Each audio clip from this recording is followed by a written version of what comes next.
Pessoal,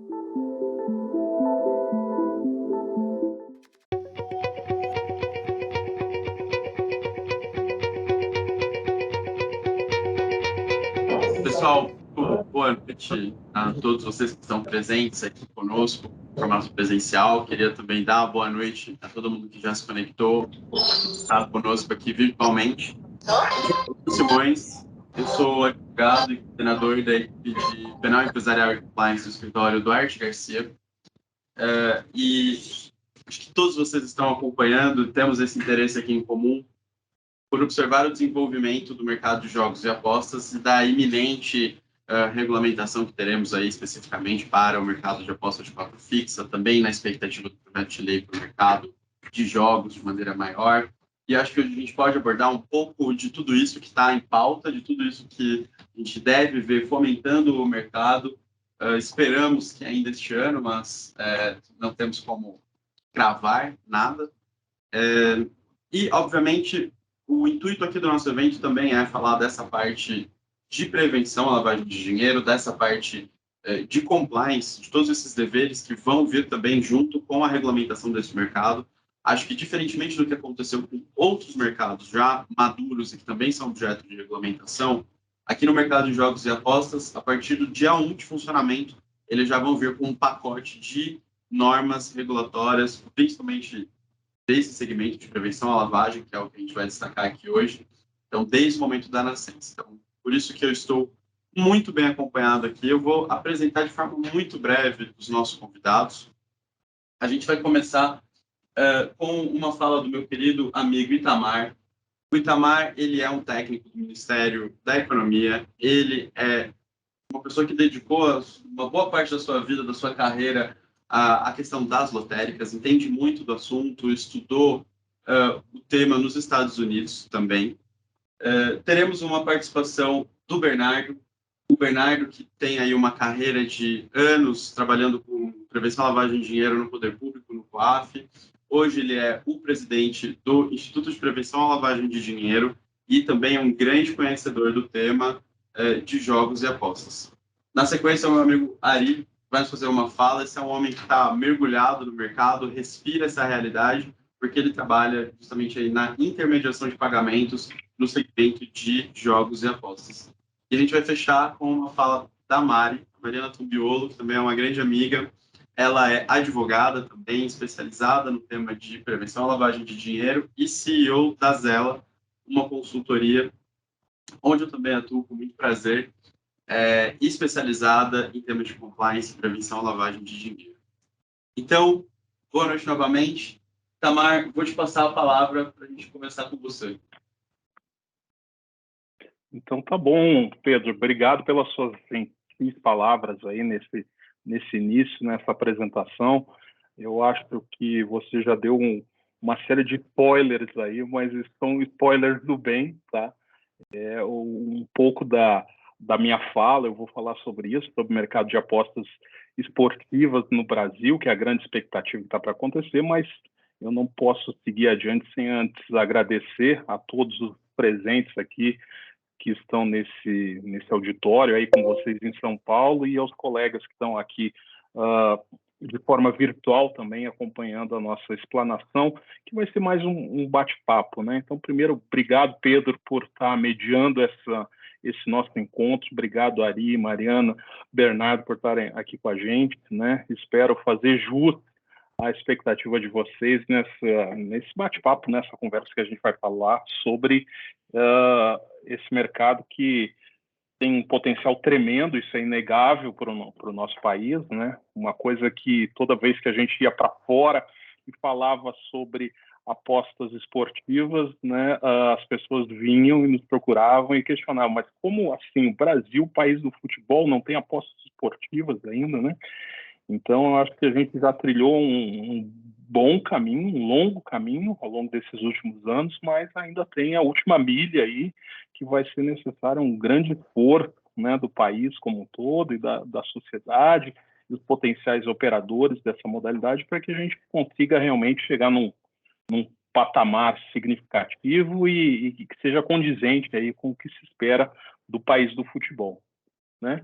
Então, assim, eu vou explanar algumas coisas, fiz algumas anotações que eu acho que são pontos relevantes para a gente discutir, porque eu tenho certeza que dentro da nossa plateia, das pessoas que estão aqui nos ouvindo e presencialmente aí em São Paulo, tem uma série de especialistas que conhecem até, eu vou arriscar aqui dizer, muito mais do que a gente, né, Bernardo? Então, mas é importante que a gente fazer um nivelamento nesse início, tá? Eu vou pedir permissão para vocês para ser um pouco mais didático, falar sobre o básico, falar sobre o óbvio, né? O óbvio que muitas vezes precisa ser dito, mas é óbvio para alguns e pode ser, não ser tão óbvio para outras pessoas, já que esse assunto ele tem um certo grau de especialização em termos de terminologia, de operação, muito diferente das loterias tradicionais. Então, é importante a gente ter esse nivelamento, tá? Então, quando a gente está falando de apostas esportivas, no mundo todo, a gente está falando de um mercado significativo, né? Um mercado de peso que tem um valor aí considerável, né? Então, se a gente for ver, nos últimos anos, esse mercado tem movimentado em torno de mais de 200 bilhões de dólares no mundo inteiro, né, em termos de receita bruta de jogo. O que é receita bruta de jogo? É o total que foi apostado, né, menos aquilo que foi pago em prêmios. Então, essa é uma terminologia que eu vou adotar de agora em diante. Tá? Então, assim, a receita bruta de jogo é tudo aquilo que foi apostado, menos o que foi pago em prêmios. Então, no mundo inteiro, a gente tem esse valor aí muito significativo, muito considerável, de mais de 200 bilhões de dólares. Né? Mas a gente pode dizer que esse mercado está mais maduro na Europa, né? Principalmente aí depois de 2010, com os avanços aí da tecnologia, internet já estabelecido, mas principalmente smartphones e a telefonia móvel com dados, né? Esse é um mercado mais maduro. E depois eu vou falar um pouquinho sobre o mercado norte-americano, que assim como a gente no Brasil, a autorização legal para que ele acontecesse, né, vem a partir do ano de 2018. Então, eu peguei 3 exemplos aqui só para ilustrar isso, né? O mercado italiano, o mercado espanhol e o mercado do inglês no Reino Unido, né? Na Itália, a gente está falando aí num mercado de receita bruta de jogo também de quase 2 bilhões de euros, tá? Sendo que a gente pode dizer que 2/3 desse resultado é oriundo do canal físico ainda, um canal físico muito forte na Itália, né?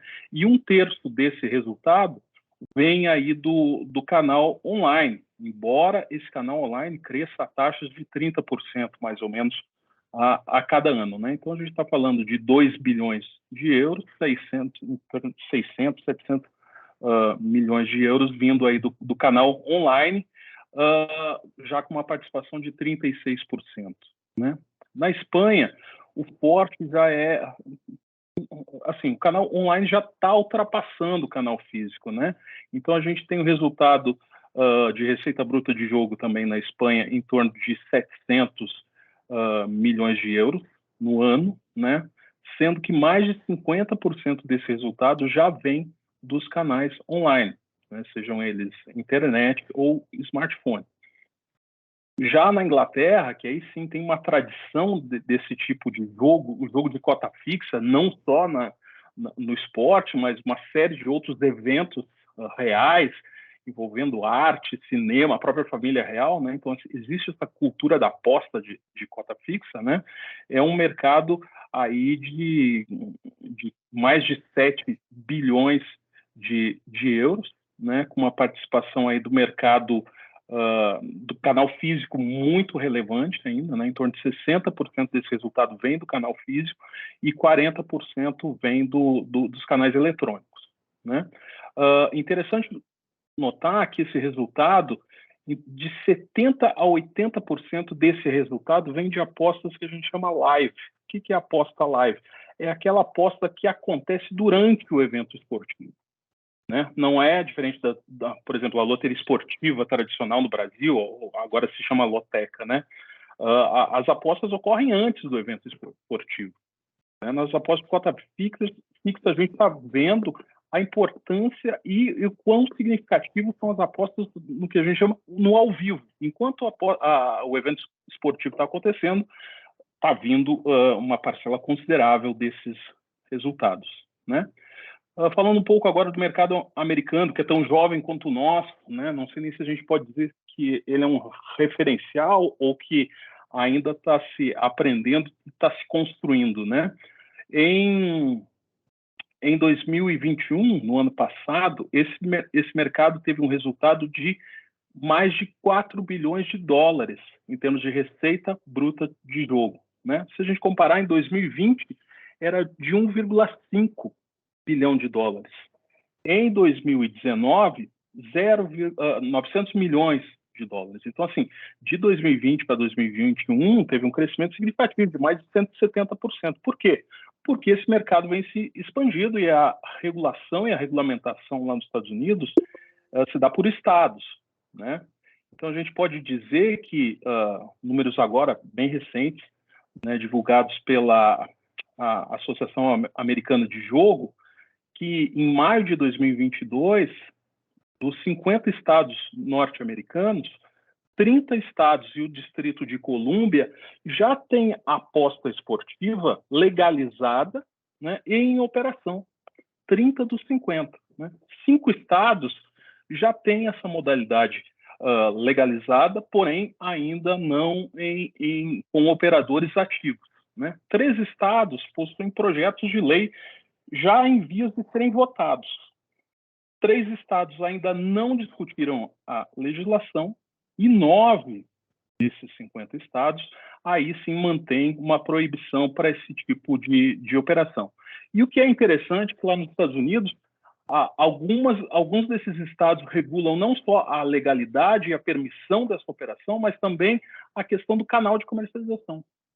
Desses 30 que eu falei que já estão em operação e legalizado, com resultado já sendo gerado, 20 apenas desses estados, por exemplo, permitem a operação do canal mobile. Né? Então, existe uma regulamentação muito forte também pela questão do canal de comercialização. Por que eu estou falando isso?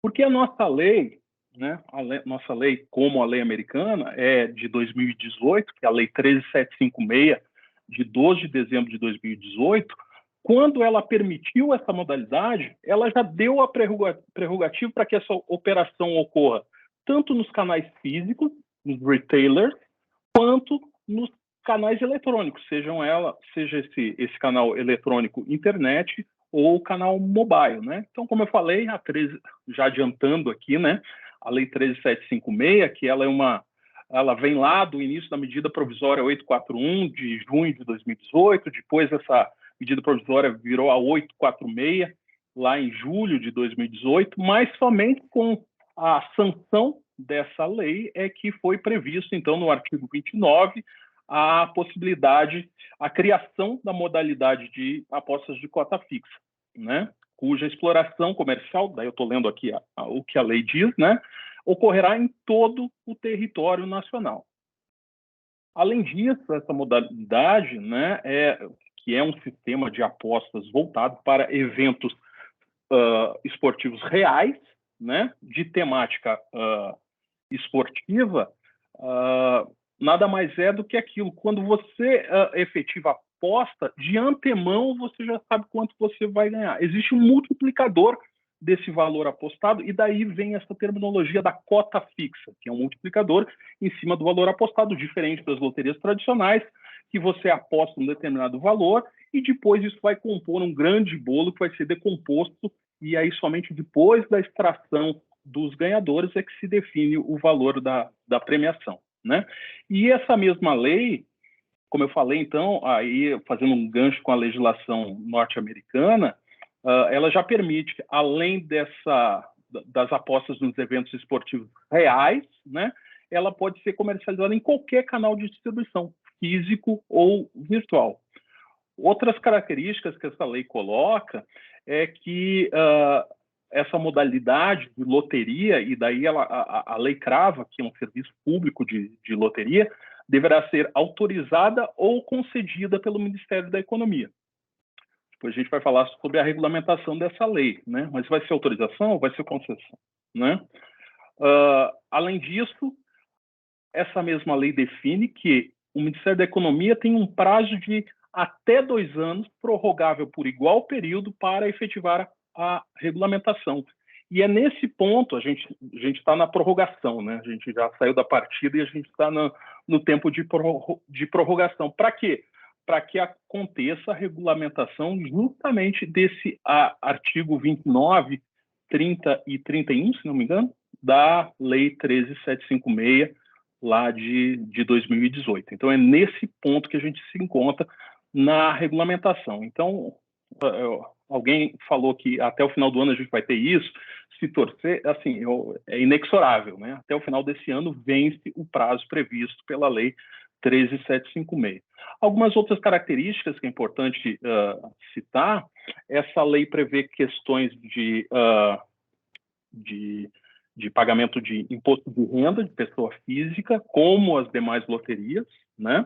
Ela também envolve, e aqui acho que é um grande destaque a fazer sobre essa legislação, é a primeira vez que uma lei de jogos de azar no país trata sobre as questões de publicidade e comunicação, né? Porque ela já tem essa preocupação como uma das bases regulatórias para o que a gente chama de jogo responsável. O que é jogo responsável?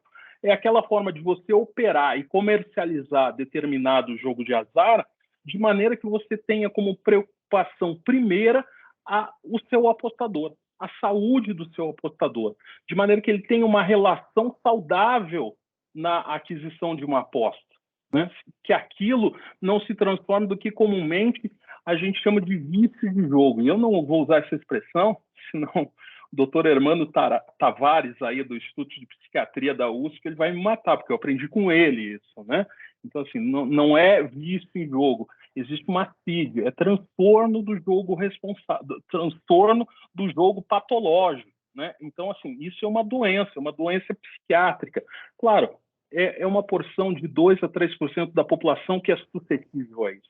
Mas, assim, é um dano, é uma externalidade negativa que a operação futura vai ter que se preocupar com isso. Isso está previsto na legislação. E outra coisa que também é importante, e aqui é o grande objetivo da nossa conversa essa noite, é a questão de prevenção à lavagem de dinheiro, né? Está cravado na lei a necessidade disso ser uma das bases para a futura operação. Essa lei, então, lá de 2018, em 2021, ela teve um grande avanço, que foi a sua atualização, a sua modernização, por meio da Lei 14.183, lá de 14 de julho de 2021. O que essa lei fez?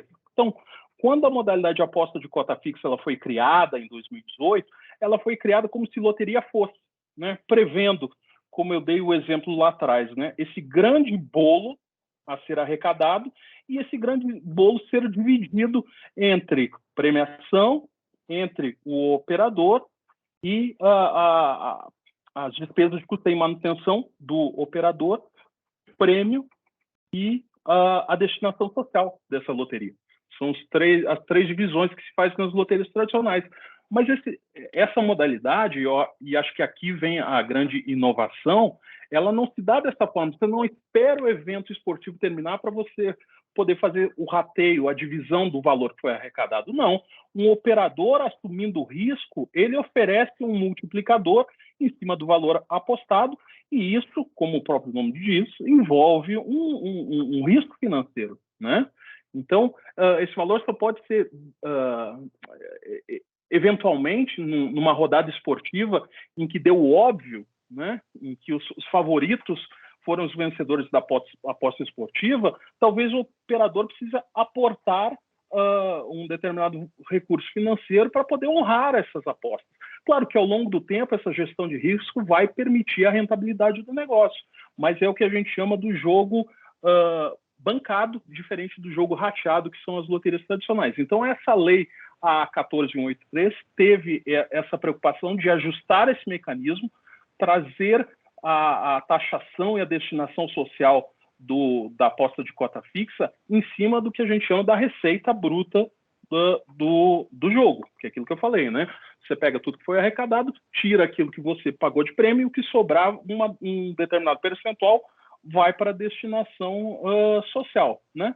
Se pagar mais prêmio do que arrecadou, né, daí não há essa destinação social. Aí há, inclusive, a necessidade da gestão financeira do operador de fazer essa compensação. Isso alinhou, lá em 2021, o Brasil, então, às melhores práticas internacionais, porque essa é uma das receitas de sucesso para que esse jogo possa ir à frente, né? Então, a taxação sobre a receita bruta do jogo, ou no inglês, o Gross Gaming Revenue, GGR, tá? Então, toda vez que se falar de GGR, nada mais é do que a receita bruta do jogo, ou receita bruta da operação. Essa lei, a 14.183, ela também inseriu um dispositivo na lei 9.613, aí o Bernardo vai poder falar com mais propriedade do que eu conheço sobre o tema, né? Prevendo, então, que as apostas de cotas fixas também entrem no escopo de prevenção à lavagem de dinheiro no país, né? Em julho do ano passado, de 2021, a gente fez um seminário no Ministério um webinário, né, como o pessoal está chamando, sobre as apostas esportivas, uma grande oportunidade para o país. E aqui eu vou destacar uma apresentação que foi feita por um grande especialista, o presidente da Global Lottery Monitoring System, o Ludovico Calvi, e ele diz que esse ajuste dado pela lei 14.183 colocou o Brasil num dos melhores patamares, melhores e maiores em termos de atratividade para os operadores, que a taxação, ou seja, a destinação do valor para os beneficiários legais a partir da receita bruta de jogo, no Brasil acabou ficando entre 13% e 16%. Para a gente ter uma comparação, outros mercados atrativos, como o mercado dinamarquês, esse percentual é de 20%. No Reino Unido é 21%. Né? Agora, mercados que estão, por exemplo, estagnados, né? E foi mais ou menos essa expressão que ele usou, o mercado italiano, essa taxação é de 22%. Mercado espanhol, 25%. Né? Que são grandes mercados, não é nenhuma crítica que eu estou fazendo aqui. Né? Agora, mercados que estão em declínio ou tiveram que ajustar esse mecanismo de destinação aos beneficiários legais, é o mercado francês, por exemplo, que essa taxação é 52% do GGR. O português é 40% em cima do GGR. Né? Então, assim, o Brasil aqui está de maneira muito competitiva em relação ao resto do mundo em termos de destinação social das apostas esportivas. Né? Outra coisa que se vê muito, toda vez que tem alguma matéria na mídia, né, algum artigo de imprensa, se fala muito em números, né? Mas qual é o tamanho, qual é o potencial desse mercado nacional? Isso é uma coisa muito incerta, que ainda vai depender muito do número de operadores, mas a gente sabe que resultado de jogo de azar é uma função diretamente ligada, por exemplo, com a renda da população, né? E com uma série de outros indicadores socioeconômicos, né? Mas esse mesmo webinário lá de 2021 apontou que a receita bruta do jogo ela tende a ir em torno de R$1 bilhão no primeiro ano, chegando até a casa dos R$6 bilhões, mais ou menos, no quinto ano da operação. Há uma taxa de crescimento de 17% ao ano. Né? Isso quer dizer que o total de apostas, e agora não estou falando da receita bruta do jogo, o total que os apostadores despendem tende a ir de em torno de 8 bilhões ao ano até algo em torno de 16 bilhões ao ano, dados aí apresentados, como eu falei, pelo Ludovico Calvi, que realmente é um grande especialista sobre apostas esportivas, trabalhou na operação das apostas esportivas na Itália e apresentou isso ano passado lá no Ministério da Economia. Então, assim, encerrando essa minha primeira fala aqui, tem alguns pontos que eu gostaria de destacar, que, como eu falei, então a gente já está na prorrogação da regulamentação da Lei 13.756, do artigo 29 em diante, do capítulo específico de apostas de cota fixa, né? Isso está para acontecer a qualquer momento, e aqui eu não tenho, nem posso falar sobre quando isso vai acontecer, de que maneira isso vai acontecer, isso ainda está em discussão dentro do governo, mas eu queria louvar, então, esses pontos que eu destaquei, como, por exemplo, a previsão de publicidade na legislação, que é a questão do jogo responsável, que é a questão de se primar pela proteção do apostador no momento de se estabelecer uma operação de jogo de azar no país. Eu acho que isso tira um pouco da ansiedade e do temor social em relação à introdução de uma modalidade que muda completamente o paradigma quando a gente olha para o que já está estabelecido, que são as loterias tradicionais, né? E como grande recado, e o recado final é isso, né? Que a gente pense, que a gente tenha como norte a questão da proteção do apostador e como vai se dar essa relação. Claro que a gente sabe que o potencial econômico é muito grande, né? Mas a proteção do apostador enquanto vulnerável, né? Porque se a gente, nessa paixão que o brasileiro tem para o futebol, é preciso que a gente tenha transparência, que ele saiba os limites, que ele tenha uma relação saudável de entretenimento com o jogo de azar. E eu acho que são essas preocupações que a gente tem que ter para justamente isso, tirar os medos e as preocupações em relação a essa operação futura. E outro ponto que sempre surge é a questão da prevenção à lavagem de dinheiro, que daí a gente vai entrar no cerne da nossa discussão da noite. Desculpa se eu me alonguei, pessoal, mas acho que era necessário eu passar alguns desses pontos aí, pelo menos para provocar uma discussão que a gente vai ter logo que surgirem as perguntas. Perfeito, meu querido. Muito obrigado, então, pela sua fala. Acabei esquecendo de avisar no começo, mas a gente vai, então, fazer as 4 falas e um período de debates e de perguntas ao final. Bernardo, passo, então, a palavra para você, meu querido. Bom, obrigado, Pedro, Simões, meus amigos aqui, Itamar, Maricélia, Mari e a audiência toda aqui, quer seja ela virtual. Para mim, nós é que estamos virtual, né? A audiência está aí, mas deve ter alguns colegas que estão também virtual, de forma virtual. Eu vou tentar encurtar minha fala, então, porque aí eu acho que os outros colegas conseguem entrar na dinâmica do tempo e a gente abre para o debate. Eu acho que é muito mais importante, até porque, em que pese o webinar ser voltado para a questão da lavagem de dinheiro, eu acho que era importante que o Itamar trouxesse essas ponderações aí normativas internacionais, porque a gente, então, passa a conhecer um pouco o tamanho do universo do qual a gente está falando, né? Eu acho que quando se pensa numa política de prevenção e combate à lavagem de dinheiro, financiamento do terrorismo, qualquer crime financeiro, e olhando a abordagem com base no risco, a gente tem que entender o tamanho do problema que a gente está enfrentando, do problema ou do tema que a gente está enfrentando. Quero, então, agradecer aí a oportunidade de poder compartilhar aqui um pouco essas questões. Aqui, no meu caso, eu não vou falar do transtorno do jogo patológico, eu não vou falar da questão de arrecadação, eu não vou falar da questão financeira, mas é claro que eu tenho que tocar um pouco essas árvores. Não vou falar do jogo responsável, o que eu vou falar é como que a gente deve se preparar, na verdade, para estar aderentes aos padrões internacionais. Porque essa, no final das contas, quando a gente fala em lavagem de dinheiro, nós não vamos inventar nada. Nós simplesmente vamos levar em consideração o que já existe, os padrões internacionais, adaptá-lo à realidade brasileira, exatamente levando em consideração o que a gente já tem experiência, que eu acho que é bastante, né? Nós temos uma lei e essa lei traz nuances importantes do ponto de vista da aderência aos padrões internacionais. Eu vou, então, falando dos padrões internacionais, me ater às recomendações do GAFI.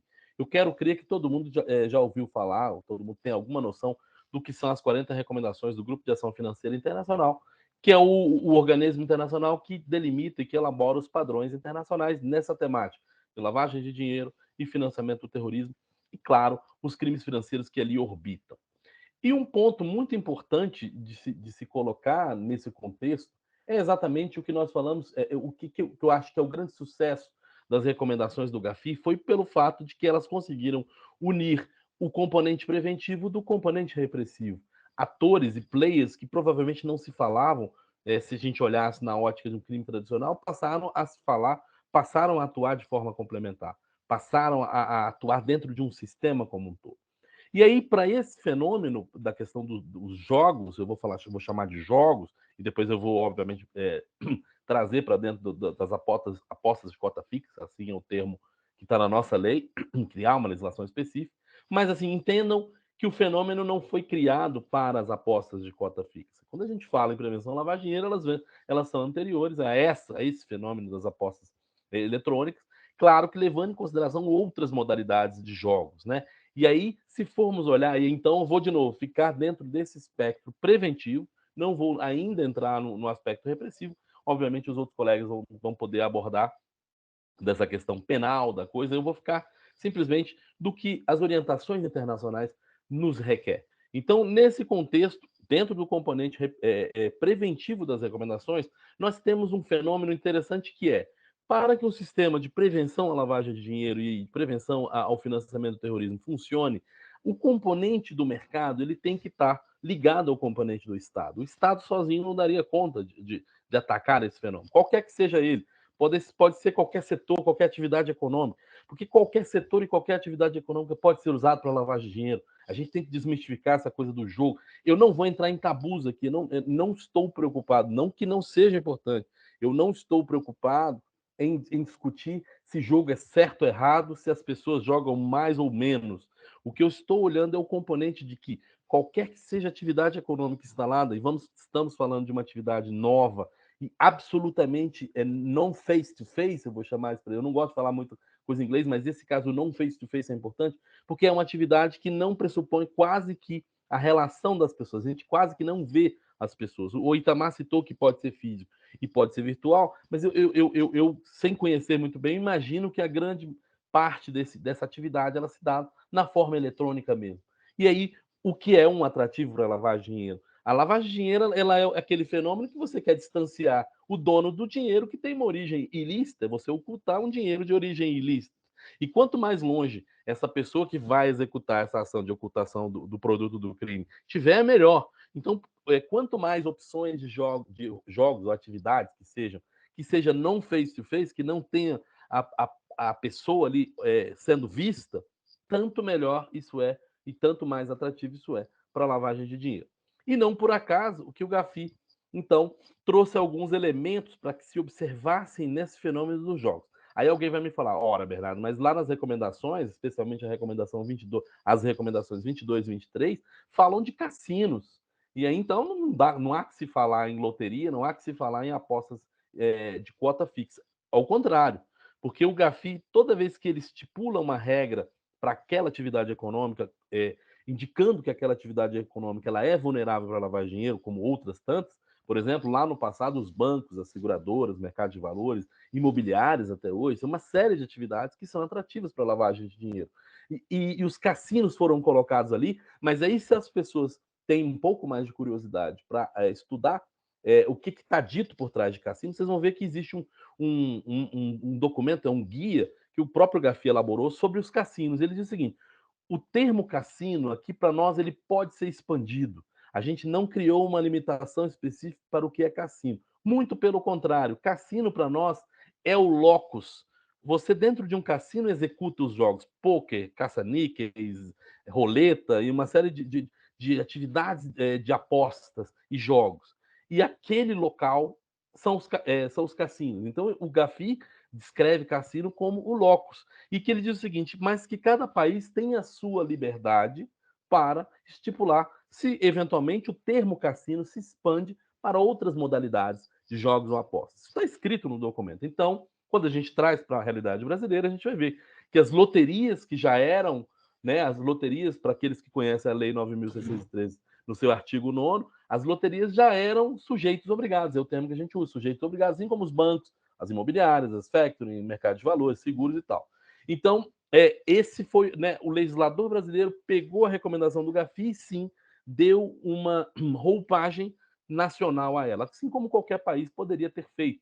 Tanto que, se imaginássemos a primeira versão das recomendações, não se falava em cassinos por internet, não se falava em cassinos em cruzeiros. E isso foi revisado para se incluir esses fenômenos. Ou seja, as recomendações do Gafi de tempos em tempos são revisadas para atualizar os fenômenos, atualizar as ameaças, né, que são vistas como, né, componentes que podem ser utilizados para lavagem de dinheiro e financiamento do terrorismo.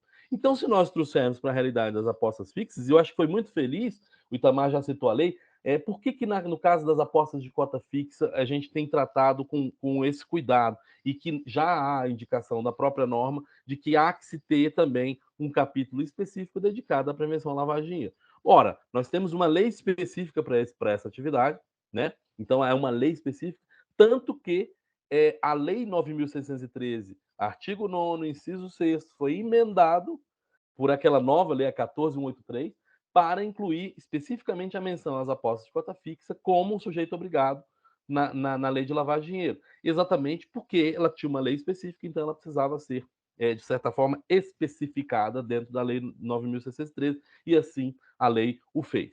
E quais são os próximos passos? Bom, dentro eu diria, desse intervalo temporal com a limitação de dezembro de 2022, as próximas regulamentações, leis, decreto e portaria, deverão trazer as especificações em relação à prevenção à lavagem de dinheiro. De novo, eu não vou falar de todas as outras obrigações que o próprio Itamar já disse, mas com certeza a parte de lavagem de dinheiro terá um capítulo específico. Isso dentro da portaria que regulamentaria, então, para trazer exatamente as obrigações, todas as regras de como funcionará o mercado brasileiro para as apostas de cota fixa, mas também haverá uma portaria específica para lavagem de dinheiro, né, para as obrigações de lavagem de dinheiro, para as apostas de cota fixa. Alguém me pergunta, mas só para as apostas de cota fixa? Não. Se aproveita o momento de que há uma nova modalidade e já havia, né, já havia o comando e a orientação para que se revisasse, o Ministério da Economia revisasse a sua portaria de prevenção à lavagem de dinheiro para as loterias, para incluir também, deixar aí eu diria, uma possibilidade, uma porta aberta para incluir também as apostas de cota fixa. Se amanhã, eu sei que nós falamos não sei se nós falamos, se falaríamos, há um PL, um projeto de lei tramitando no Parlamento, no Congresso, que é o PL 442. Aí ele abre muito mais outras modalidades. Certamente essa portaria de prevenção e combate à lavagem de dinheiro irá abarcar todas aquelas outras modalidades. Aí estamos falando de cassinos, se for o caso, até jogo do bicho. Ou seja, não há aqui uma orientação específica para as apostas de cota fixa. Muito, muito ao contrário. O que há para uma nova modalidade de apostas, uma nova modalidade de jogos, que foi criada por lei, que já é uma realidade mundial e que tem características, obviamente, por ter características das relações serem muito mais virtuais, onde os pagamentos, as formas de transação são muito mais virtuais.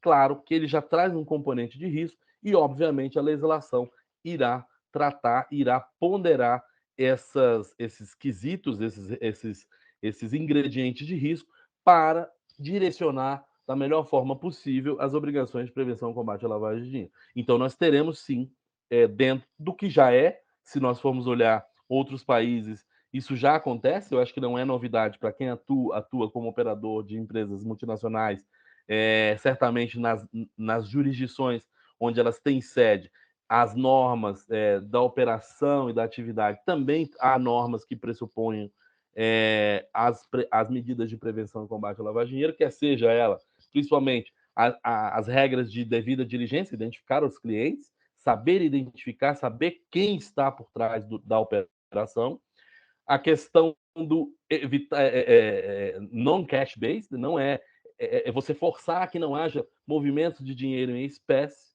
e, claro, identificar e monitorar os riscos de quem está por trás do negócio. Vamos imaginar, se estamos falando vamos imaginar uma cena extrema lá no passado, num contexto de um cassino, onde um político corrupto, estivesse com uma mala de dinheiro, fosse ao cassino, trocasse por fichas, jogasse um pouco das fichas, retornasse ao caixa e pegasse o dinheiro. Aí, uma prática tradicional de lavar dinheiro, o dinheiro estaria lavado.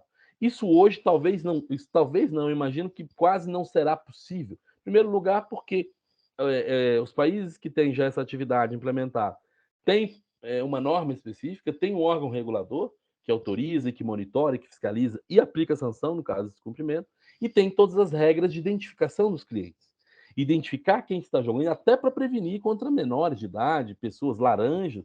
Ou seja, você tem que criar uma forma de conseguir olhar para o dono da operação, ou para o interessado em realizar as apostas, de que ele é ele mesmo e que você consegue comprovar isso. E de que ele tem a capacidade, os limites aumentam, e de que ele tem capacidade financeira para operar aquelas situações em que ele está ali colocado para fazer. Então, são coisas que as medidas preventivas irão direcionar também para esse mercado. E, obviamente, a cereja do bolo é, nos casos onde houver uma suspeita de que não se consiga gerar coerência entre o dinheiro e o operador e o que ele está realizando, comunicar à unidade de inteligência financeira. Ou seja, não mudou nada das regras de prevenção à lavagem de dinheiro, só se inclui, é claro que levando em consideração as particularidades desse mercado. Então, é um mercado novo e que traz nuances novas, situações novas, características novas, o fato de, né,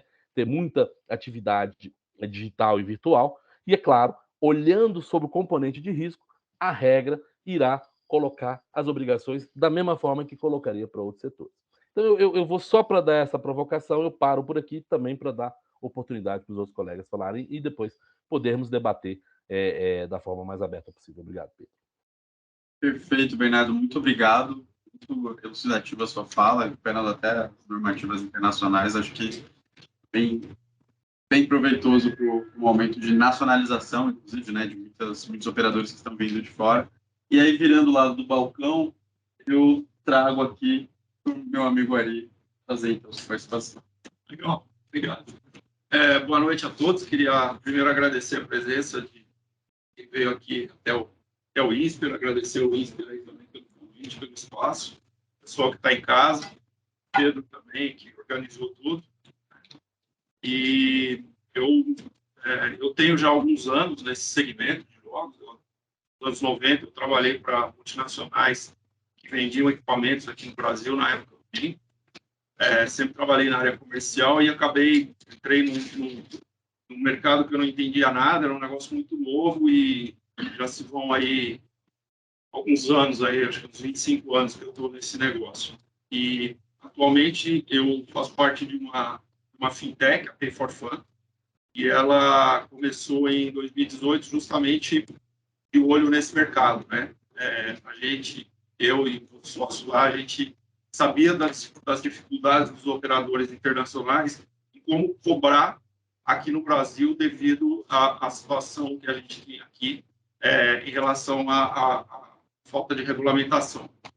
E então, assim, a gente, desde o começo, já entendendo toda essa questão que foi colocada, a questão da regulamentação, a questão de PLD e crimes financeiros, a gente já conhecendo também o perfil de quem trabalhava aqui nesse mercado, concorrentes nossos aí que faziam as coisas de formas não ortodoxas, para falar o mínimo, a ideia foi fazer uma operação totalmente dentro das regras e dentro da lei aqui no Brasil.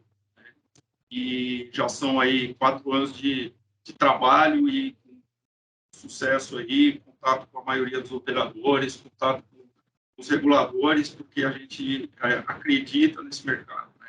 Eu acho que a regulamentação ela é super importante. O jogo ele é uma atividade econômica muito forte no mundo inteiro. São pouquíssimos os países que você não encontra alguma forma de jogo regulamentado.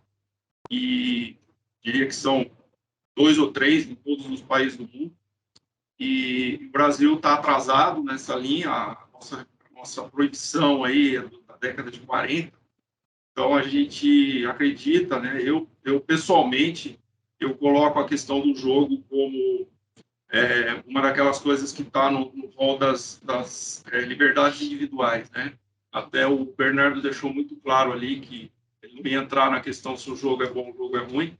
Eu também, apesar de eu ser parte interessada, mas eu, pessoalmente, eu acho que as pessoas, os brasileiros, eles têm que ter o direito de jogar. Eles que têm, cada um tem que escolher se quer jogar ou não quer jogar, né? Então, é importante que exista essa regulamentação, é importante que o Estado acompanhe isso, faça todo o papel dele lá.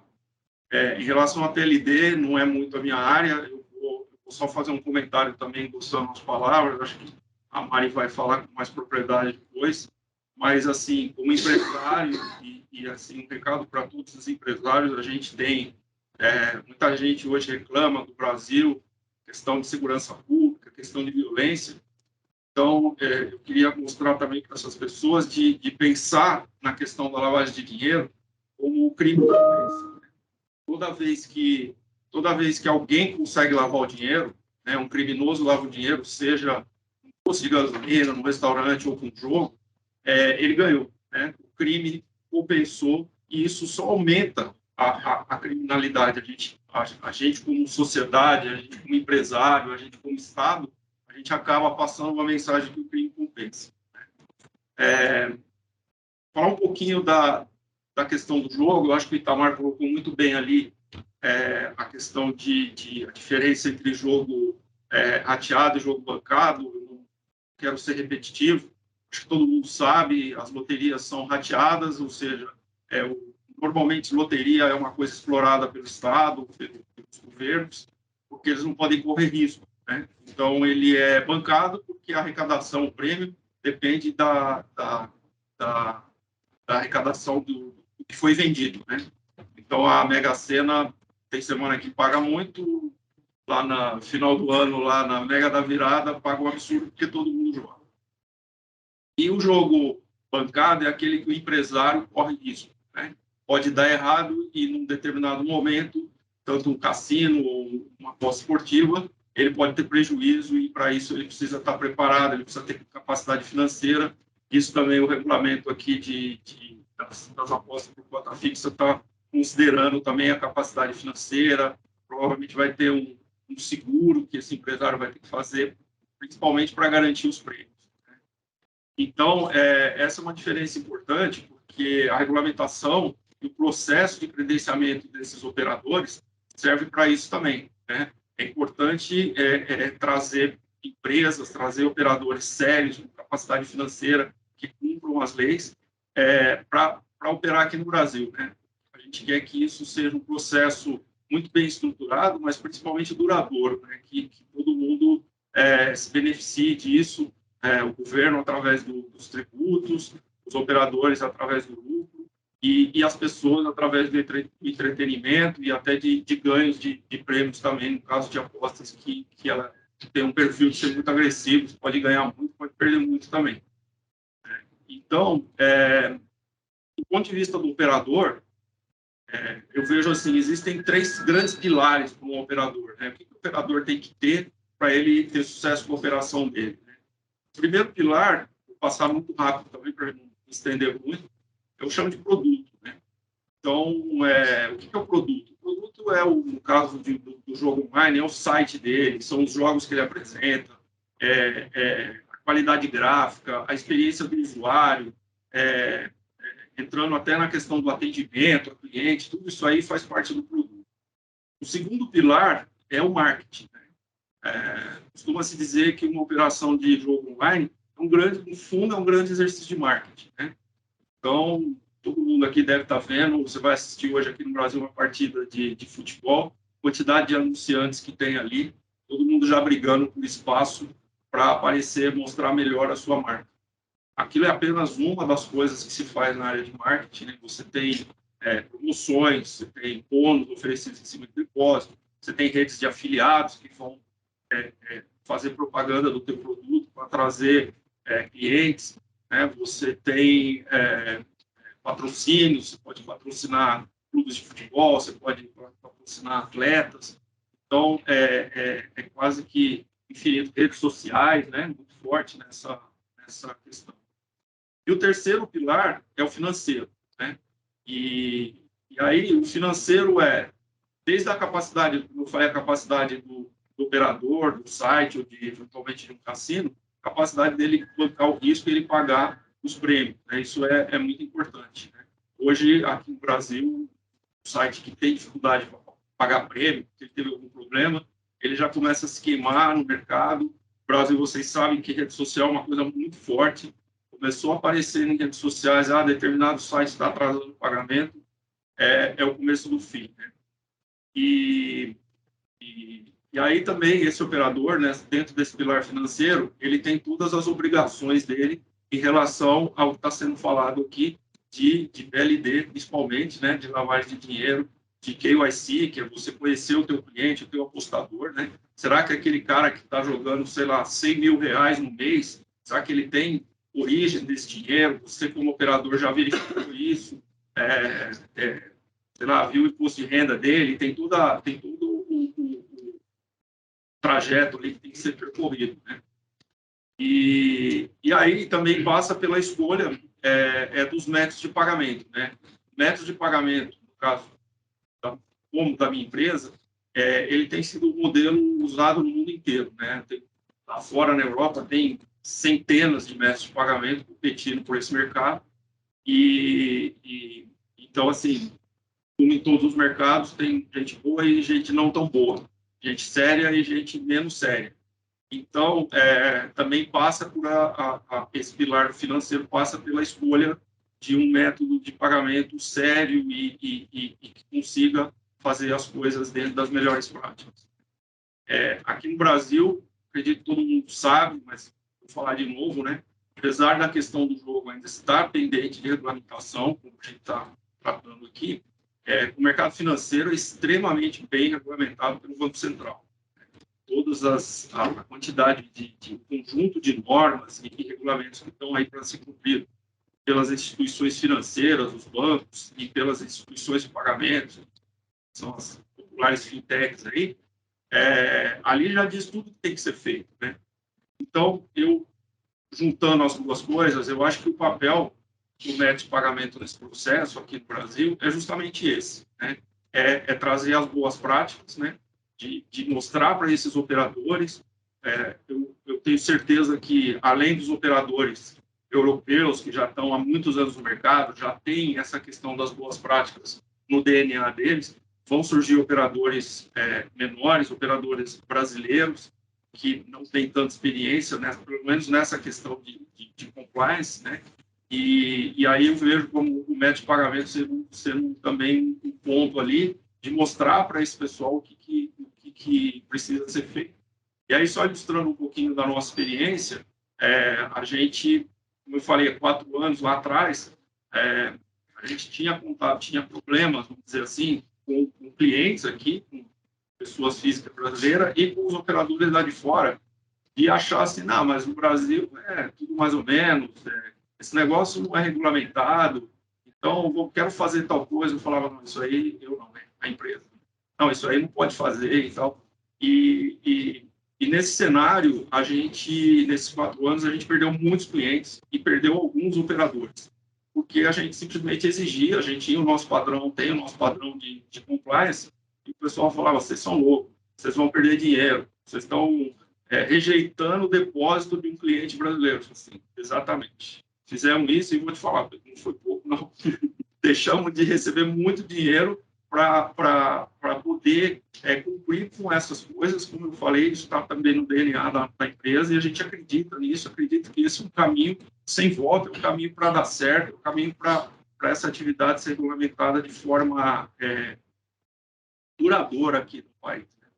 Então, é isso. Eu acho que a questão financeira é extremamente importante, como eu falei, e a questão da lavagem de dinheiro aqui no Brasil é muito séria também, tem que ficar muito de olho, né? Mas eu vejo com bons olhos. Eu acho que o pessoal de Brasília lá, o Itamar, com a equipe dele, do Bernardo, eles estão, que a gente teve acesso até agora, algumas coisas que circularam aí que são públicas, eles estão indo no caminho certo. A questão que ele comentou da tributação era um problema aqui no Brasil, querer se tributar, o movimento de jogo, tudo que era apostado, isso não existia, e inviabilizar o negócio. Então, houve bom senso lá em Brasília, no Congresso, no ano passado, isso se transformou entrou num projeto de lei lá que já tinha outros itens tributários, e se aceitou aqui no Brasil pela primeira vez esse conceito de tributar o jogo depois do pagamento de prêmio. Então, isso aí foi imprescindível. Inclusive, a gente acha que isso que acabou também atrasando um pouco a lei de 2018, né? E do jeito que estava, não ia ser boa. Então, eu acho que agora existem todos os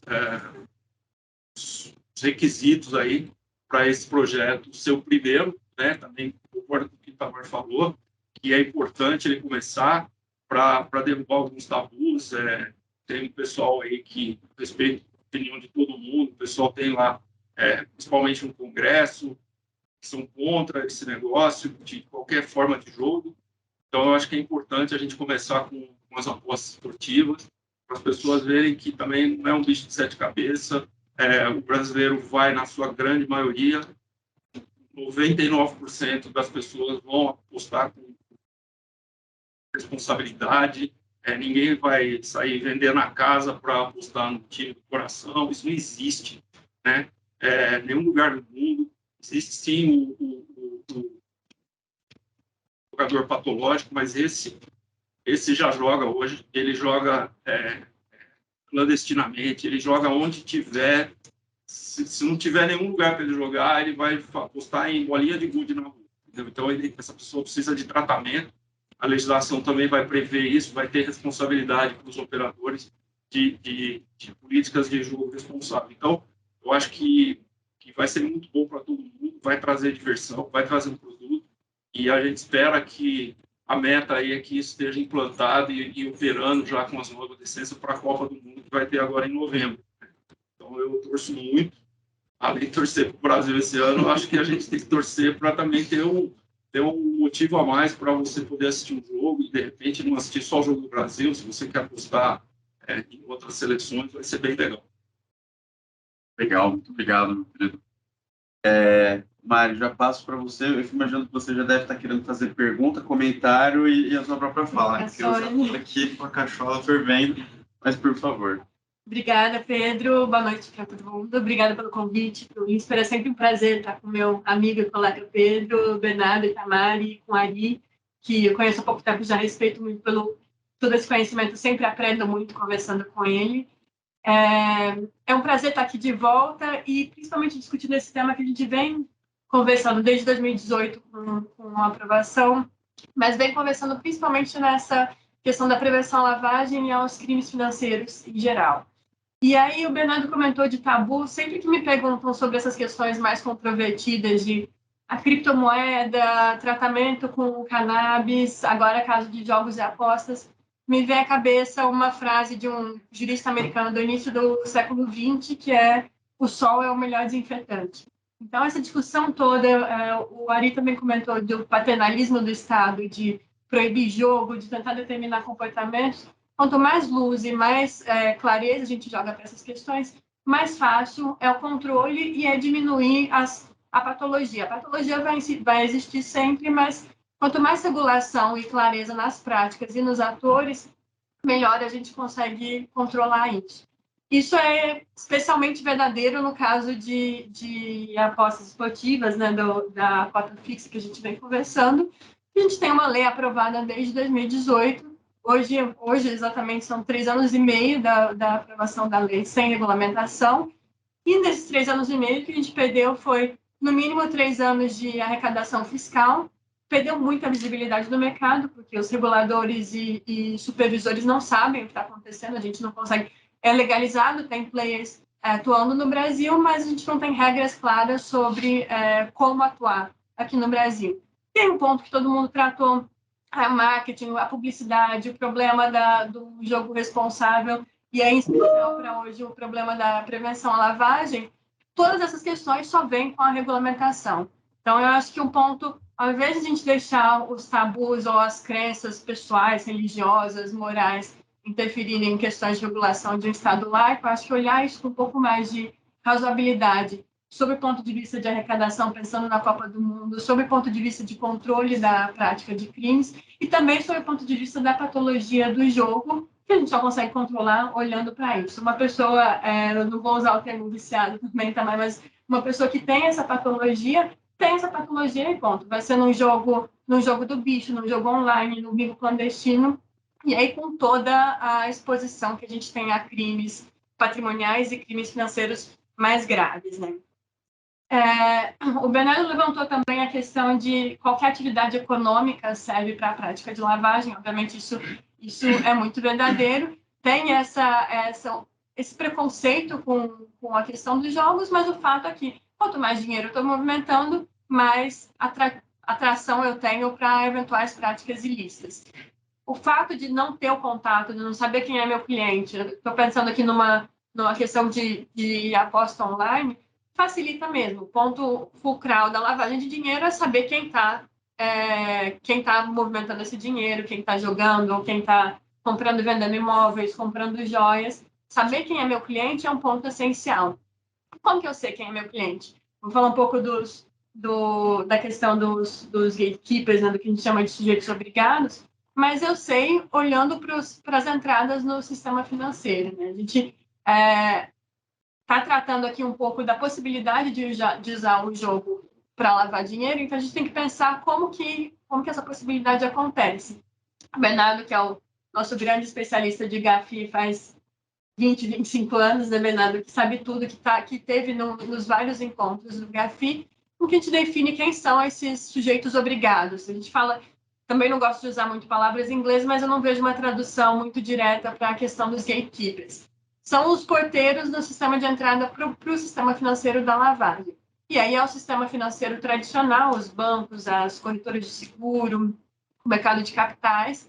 Nos Estados Unidos, por exemplo, cassinos são equiparados a uma instituição financeira, e é uma particularidade de como eles olham a questão da prevenção à lavagem. E a gente tem outros sujeitos não financeiros que têm um papel importante. Geralmente, a gente olha esses sujeitos como tem uma volatilidade muito grande no preço. Quanto vale um quadro da Tarsila do Amaral? Quanto vale uma joia específica de design? Como eu tenho essa volatilidade grande, eu estou mais suscetível ali à lavagem. Eu paguei 10 milhões ou eu paguei 15 no quadro? Eu comprei o Neymar por 20 milhões ou por 25 milhões de dólares? Todos esses setores, comercialização de joias, comercialização de imóveis, de arte, de atletas, todos esses setores que a gente não tem um preço tabelado de tela de quanto custa o bem, são mais suscetíveis. E aí os jogos que não estão bem no mercado financeiro, eu acho que essa equiparação dos cassinos dos Estados Unidos é um pouco forçada, mas também tem essa volatilidade muito grande e essa variação, que a gente pode tratar. Essa é até uma pergunta que eu teria para fazer para o Ari e para o Bernardo, das tipologias específicas numa aposta esportiva. Então, eu estou apostando em nome de terceiro, eu fiz um pagamento ali, foi por Pix ou foi por boleto, mas na verdade quem está pagando o meu boleto é o Pedro. Como que o dinheiro entra no sistema? Ou eu tenho uma troca, eu ganho muito ou eu perco muito. Aí eu não estou tratando das apostas esportivas em especial. Quais são essas tipologias por trás que nos permitem identificar? E aí, essa questão dos gatekeepers às vezes é um pouco redundante. Então, eu vou vender um imóvel, eu tenho ali o cartório, eu tenho a junta, eu tenho o banco que vai fazer a transação, eu tenho o corretor de imóveis. Todos eles estão olhando essa operação para falar, essa operação é suspeita, é atípica, como a gente preferia usar o termo, ou ela está pagando com uma mala de dinheiro, ou ela quer apostar com uma mala de dinheiro. Quais são as atipicidades ali, as tipologias específicas que me permitem ver uma operação como padrão ou uma operação que fuja um pouco da norma, do padrão de operador, de pessoa e de transação. E aí, voltando para a questão das apostas, acho que eu estava falando de como a regulamentação nos permite ter um pouco mais de clareza nessa situação, ela nos permite também separar um pouco o joio do trigo. O Ari está falando que há 4 anos eles estão tentando fazer a coisa certa, e eu acho que a Paypal foi um excelente exemplo do joio, né? de quem faz a coisa certa de fato, de quem tenta não ceder a práticas ilícitas, mas a gente não pode esperar como Estado e como regulador que seja uma boa prática sempre do sujeito. A gente tem que ter algum incentivo para que você não perca milhões e milhões de reais em dinheiro, porque você quer fazer a coisa certa e todos os seus concorrentes ali não estão trabalhando no mesmo nível do mercado. E aí essa regulamentação estabelece um parâmetro mínimo de falar, olha, você que está ali como meio de pagamento tem essas funções específicas no sistema. Então, você vai servir como porteiro ou como gatekeeper nisso. Você vai vai vetar que o Pedro pague meu boleto. Você vai vetar que o Pedro faça a transferência para o meu pagamento. Você vai ficar de olho se quem está apostando sou eu ou eu estou atuando em nome de um terceiro. E aí as casas, os operadores, vão ter as suas funções específicas também de identificação do cliente e nessa interface com de onde está vindo o dinheiro, né? Então, esse padrão de aposta está diferente. A gente estava falando mais cedo. Tem uma questão aqui, aí essa é uma outra provocação que eu queria fazer, Bernardo. A gente conversou um pouco sobre as diferenças entre obrigações de prevenção à lavagem e de fraude. Mas, em algum ponto, elas andam um pouco juntas. Então, eu tenho um indício aqui de match fixing. Tem um indício que esse resultado está sendo arrumado. O quanto isso se relaciona com a prevenção à lavagem, com as obrigações específicas que vão vir na portaria. E aí, só uma última questão que eu queria levantar, o Bernardo mencionou, mas o quanto essa portaria é abrangente. A gente sempre fala das obrigações de lavagem de maneira geral. Eu tenho, em todo o espectro que a gente falou aqui, no sistema financeiro e dos outros sujeitos, eu tenho a obrigação de identificar meu cliente, de fazer uma diligência para saber quem ele é, de onde vem o dinheiro dele, para observar as operações, monitorar. O quanto, no caso das apostas, Bernardo, isso traz uma especificidade maior para a portaria, e o quanto a gente consegue dar um passo atrás e aí fazer uma portaria que abranja também, eventualmente, se algum dia o projeto de lei de 91, que é o 442, for para frente, e aí jogar a luz também, jogar um pouco mais de desinfetante para essa outra área que vai além das apostas esportivas. Como o Pedro falou, eu tenho mais questões e provocações, eu acho que a gente vem discutindo, é um tema muito discutido hoje no Brasil e muito incerto. A gente tem pouca visibilidade sobre o que está acontecendo, porque a gente não tem clareza das regras que precisam ser cumpridas no Brasil. Essas questões gerais que eu queria levantar, Pedro. E aí, lógico, eu estou à disposição se tiver alguma pergunta específica, mas queria ouvir também do Tamar, do Bernardo e do Ari sobre esses pontos de discussão. Perfeito, muito legal. Eu também queria fazer umas 15 perguntas para cada um de vocês, mas acho que para a gente ter um tempo legal de debate e abrir aqui para o pessoal que está no presencial e para o pessoal que está no online, eu vou fazer só um breve comentário. Acho que um dos pontos que quase todos vocês falaram, se não todos, quando a gente pensa em jogo responsável, a gente também está pensando, ou na ética do mercado, né, para os operadores, a questão da cooptação, né, do receio de que o uso da publicidade ou o uso de mecanismos, às vezes até de fato ocultos, gere uma cooptação, principalmente no mercado esportivo. E eu acho que é muito importante ressaltar que hoje o mercado esportivo, pensando no que importa aqui no grande do Brasil, a Sociedade Anônima de Futebol, ela também é uma pessoa obrigada a possuir controle de prevenção de lavagem.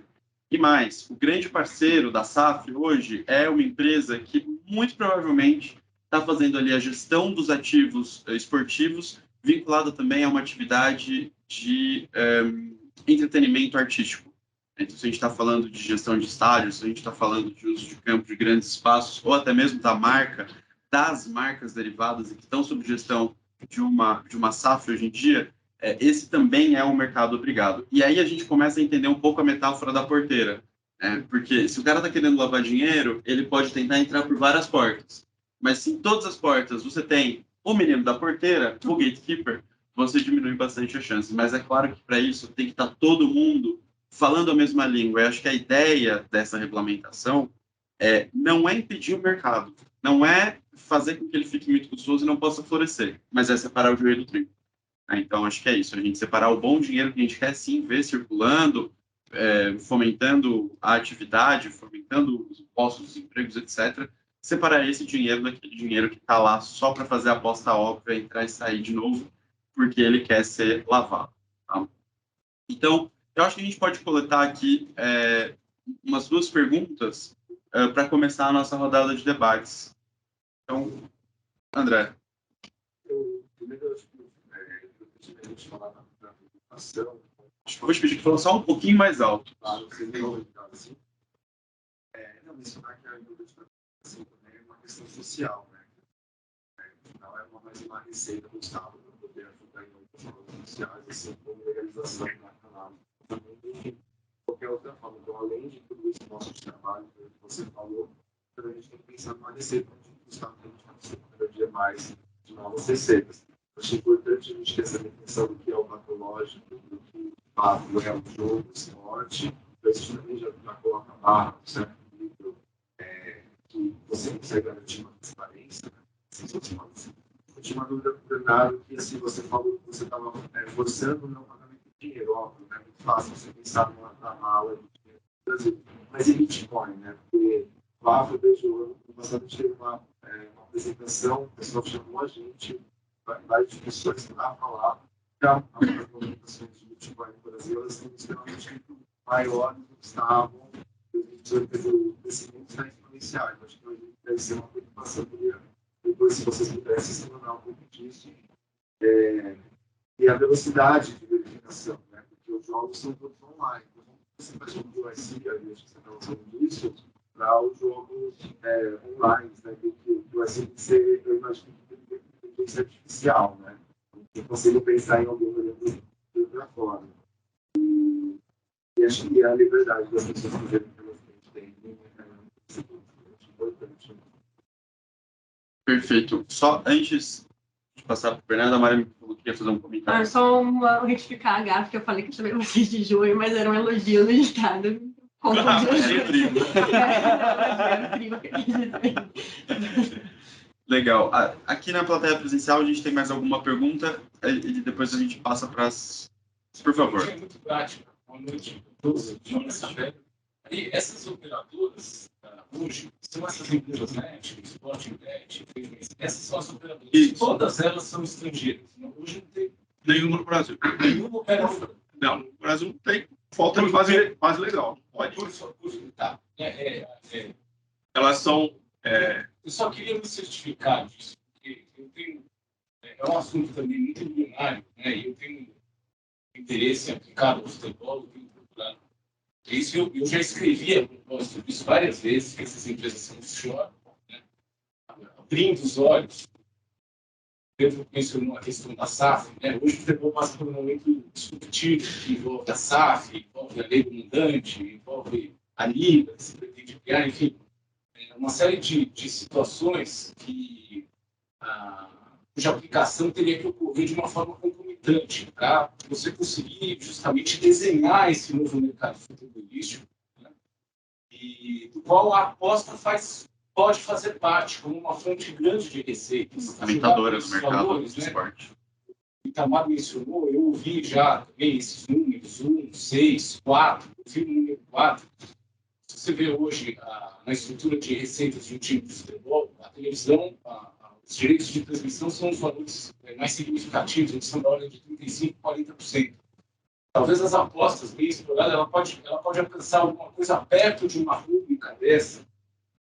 Os clubes, talvez não os 35%, né? Um clube vive basicamente disso e de venda de direito econômico, que corresponde a grosso modo a 25%, então aí você já tem 60%. Eu falo muito isso, sobretudo nessa questão da Liga, né? E hoje, lamentavelmente, por falta de desprendimento da classe dirigente, de coesão, de tenacidade, né? Conseguir organizar e desenhar esse mercado futebolístico, de não olhar para um mercado que ela pode explorar, talvez, a Liga poderia ser um operador, trazer para si uma parte dessa receita, dividindo com esses outros agentes, né?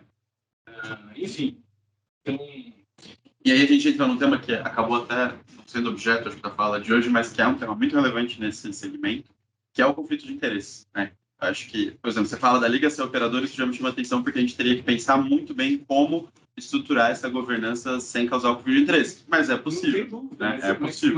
Mas é algo possível palatável. E é como a Mari falou, acho que a governança, nesse caso, é a solução, é o sol. É você mostrar quem toma a decisão. Ela vai aplicar outras coisas também, como a revisão do produto como um todo, que o produto cansou, um novo formato de transmissão, e aí que talvez possa, claro, a questão de avocar para si as apostas, ou através de uma empresa operadora, nem precisa ser necessariamente, mas pode ser uma outra condição, que ela contrate essa empresa. Perfeito.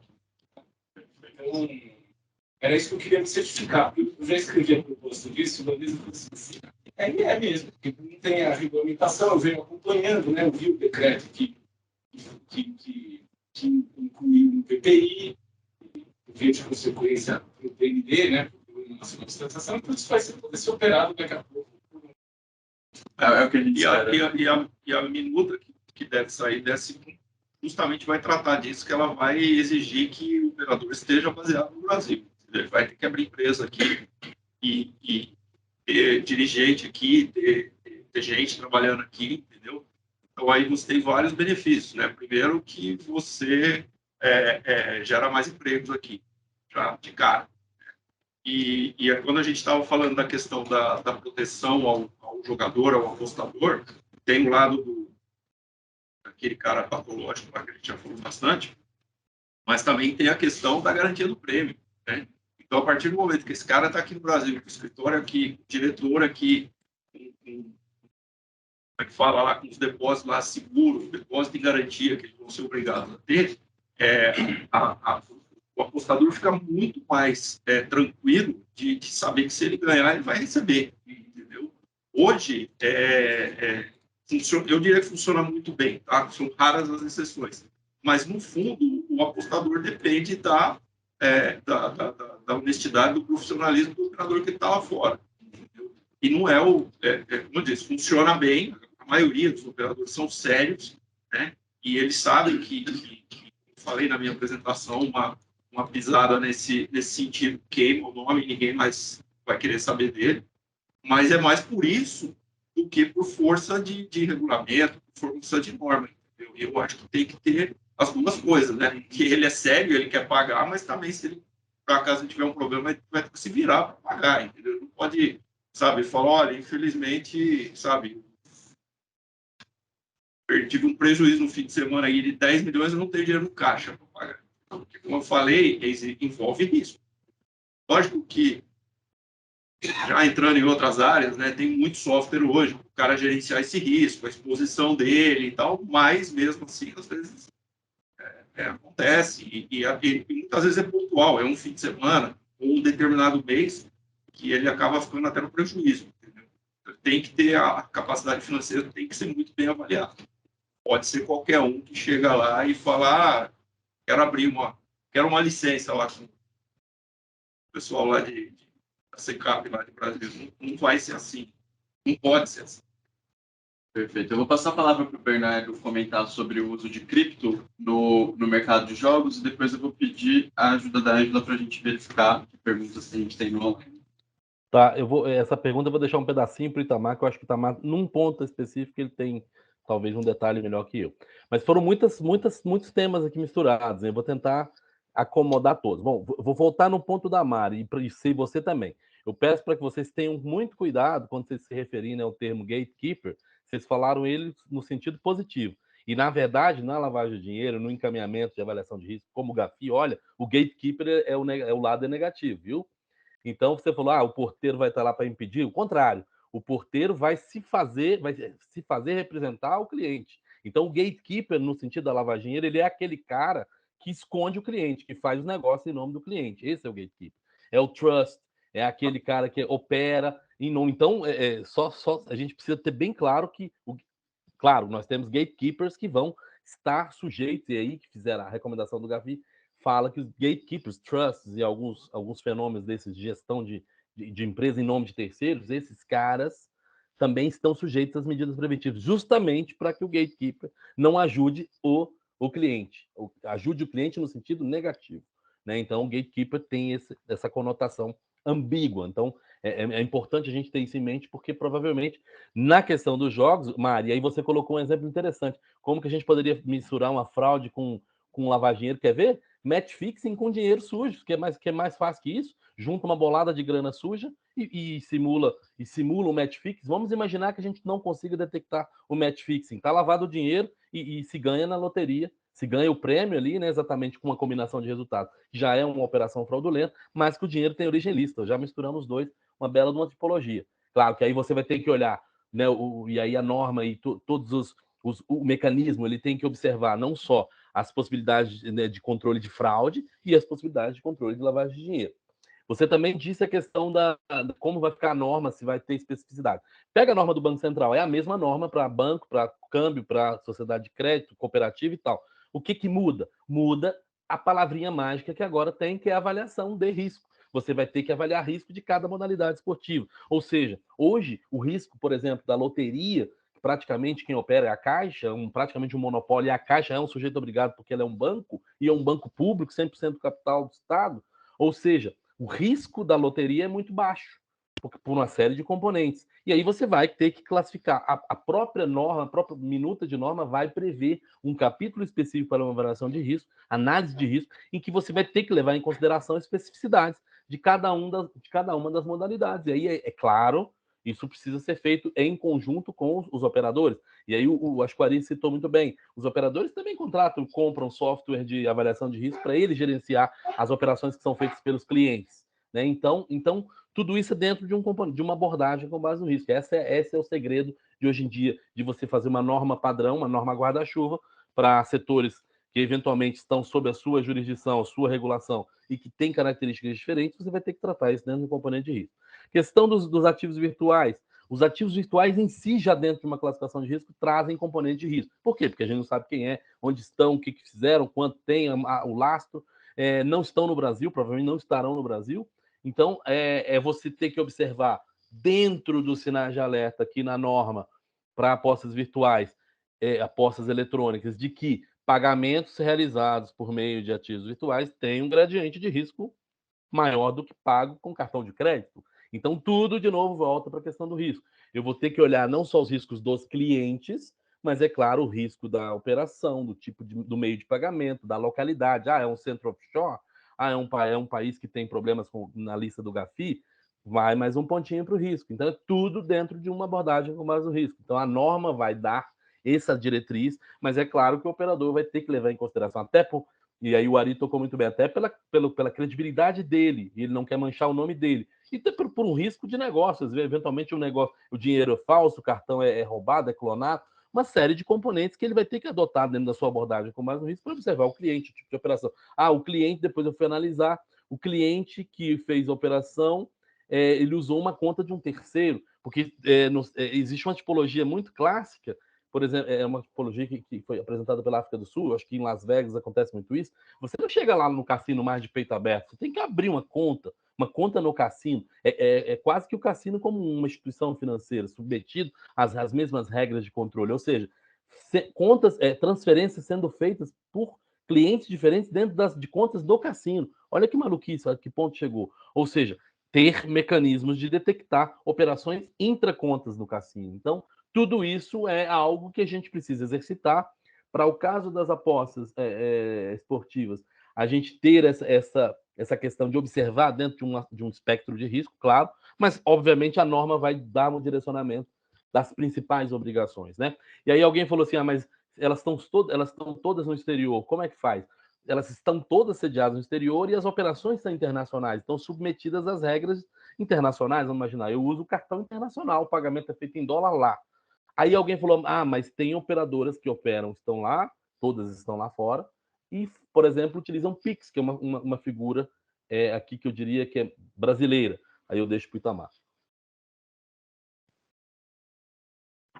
Um pouco injusto falar sobre prevenção à lavagem de dinheiro depois que o Bernardo faz essa explanação toda com esse grau de conhecimento e essa experiência que ele carrega.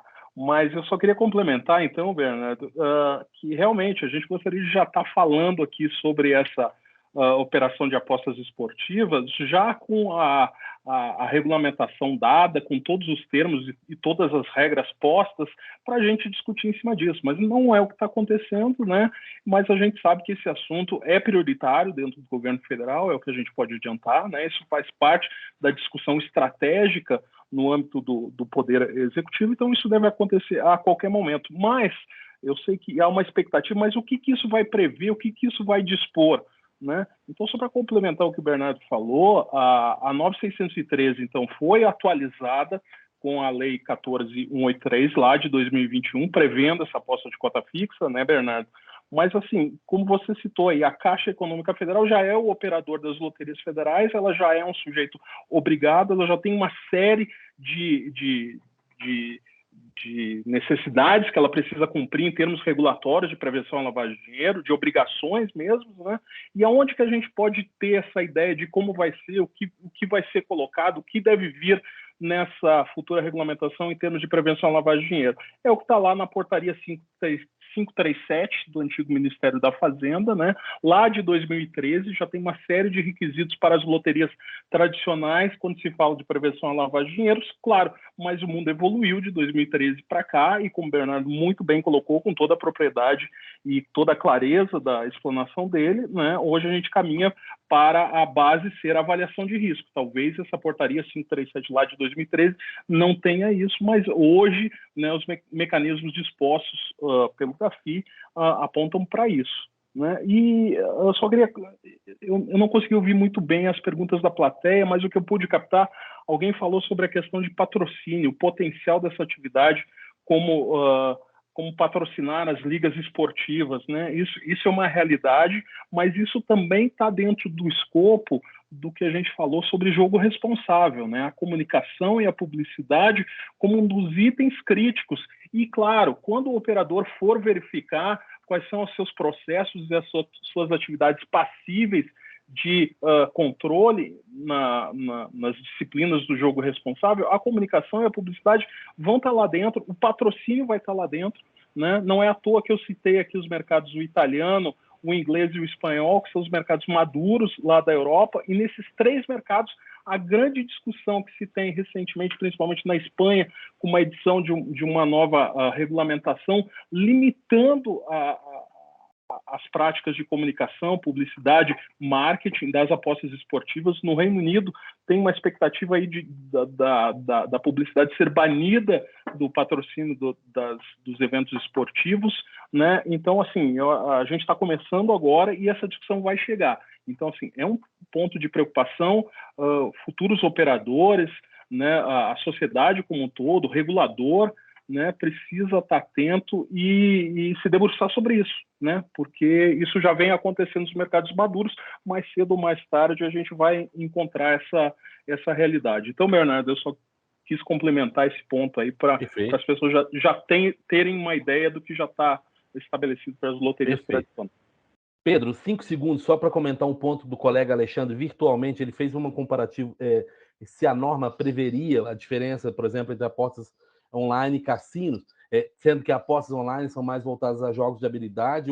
Não eu não vejo apostas online com relação com jogos de habilidade. Jogos de habilidade são aqueles jogos em que você aposta na sua capacidade, na sua habilidade. Então, por exemplo, pôquer. Um pôquer é uma mesa de pôquer apostada, cada um ali defende a sua habilidade, a sua capacidade. Então, você controla a sua habilidade. No caso da aposta online, tanto a aposta online quanto cassino, é sorte, é jogo de azar. Você joga num time A, num time B ou no empate. Se é tênis, é no jogador A, no jogador B. Se é basquete, é no time A, no time B. Não depende da sua habilidade, depende da sorte, dos resultados. Então, você vai falar, então não há essa diferença na norma. A norma não vai... É claro que existem os jogos de habilidade, os jogos de azar, e o Itamar é o papa disso aí. Mas aqui a norma não prevê isso, porque não existe esse fenômeno, como você colocou, né? De que nas online é habilidade e cassino nem tanto. Ambas são de jogos de azar, que não dependem da habilidade, porque a habilidade é você que controla a sua própria habilidade. Perfeito. Eu vou abrir então agora para o Alexandre. Eu não sei se ele acabou fazendo a pergunta dele por escrito, mas se não, vou pedir para o Alexandre agora fazer a sua pergunta no online. Boa noite, todo mundo. Não, na verdade, era essa a minha pergunta. Quando eu coloquei um viés de habilidade, a minha imaginação era que, para você fazer uma aposta, você precisa ter conhecimento do time que está jogando, você tem estatísticas, hoje em dia você tem muitas estatísticas que te falam se esse time é melhor, se esse time é pior, se esse time ataca mais. Então, uma pessoa que conhece um pouco mais do momento tem uma certa... Como que eu vou falar? Ele consegue acertar mais do que uma pessoa sem conhecimento, entendeu? Era nesse ponto que eu queria dizer. Mas, Alexandre, lembra o seguinte, você pode ter mais conhecimento, mas você não controla o resultado. O jogo de habilidade, sua habilidade, o seu conhecimento pode impactar no resultado do jogo. Então, você ganha no truco quando você grita mais. Depende do seu controle Claro, o conhecimento que você vai ter, a noção de controlar o poker face do outro lá e tal. Aí sim depende da sua habilidade, porque aí, no caso, a sua habilidade afeta o resultado. Mesmo que você tenha estatísticas, que não é habilidade, é um dado externo, ou qualquer outra informação, com isso, você não consegue garantir o resultado. Entendeu? Entendi, tá claro. Obrigado. Gregory, por favor, sua pergunta. Boa noite, pessoal. Na verdade, a minha pergunta ela se divide em duas partes aqui, acho que uma mais voltada para o Itamar, a segunda para o Bernardo, que é a definição das apostas, na verdade, a classificação das apostas de cota fixa como uma modalidade lotérica. Assim, né, visto que as lotéricas hoje, elas não são só aí um monopólio da União Federal, né, sendo estendido aos estados, e aí há um movimento bem grande que os estados estão fazendo para poder legislar e também autorizar ou conceder, aí, a depender da modalidade preferida por cada, acho que pode gerar alguma dificuldade, quer dizer, né, para concluir a primeira parte, se essa definição é a mais correta, se a legislação talvez não pecou, e se isso pode ter alguma correção de rota aí no meio do caminho, em algum momento, principalmente com a sanção, enfim, a aprovação do PL, né, que está hoje no Senado. E isso pode gerar um efeito reflexo negativo do ponto de vista da lavagem de dinheiro, né? Porque se a gente tem, fazendo um raciocínio bem simples, assim, se a gente tem diversos atores regulamentando, por vias nós também podemos ter sistemas que não vão se conversar e aí nós vamos poder ter uma dificuldade de identificar estes atores. Acho que, enfim, assim, eu gostaria de escutar um pouquinho de vocês desses dois pontos. Eu posso começar aqui, Bernardo. Gregory, muito obrigado pela sua pergunta, assim, extremamente relevante, pertinente, porque às vezes a gente está mergulhado nesse mercado e a gente não consegue ver pontos que são críticos, assim, que podem gerar algum entendimento divergente do que se espera, e ao mesmo tempo a gente não pode ser aqui porta-voz do legislador, né? Mas eu acho que a 13756 lá de 2018, quando ela veio, ela deu esse enquadramento aí que não é o mais adequado das apostas esportivas serem uma forma de modalidade lotérica, né? Embora no mundo afora a gente sabe que as loterias, que são atividades de Estado, muitos operadores das loterias estatais já operam as apostas de cota fixa, as apostas esportivas, né? A Associação Mundial de Loterias, inclusive, ela aponta esse crescimento da operação de apostas esportivas nos exploradores das loterias de Estado, né? 50% do resultado global do mundo vem, arredondando aqui, né? Vem das loterias de prognóstico numéricos, 25% vem das loterias instantâneas, e as apostas esportivas de cota fixa, né, já caminham aí para fechar em torno de 20% da arrecadação, né? Esses 5% restante aí seriam as apostas esportivas estilo jogo rateado, como é a loteria esportiva ou a loteca atualmente, né, que está se reduzindo, dando espaço para as apostas de cota fixa.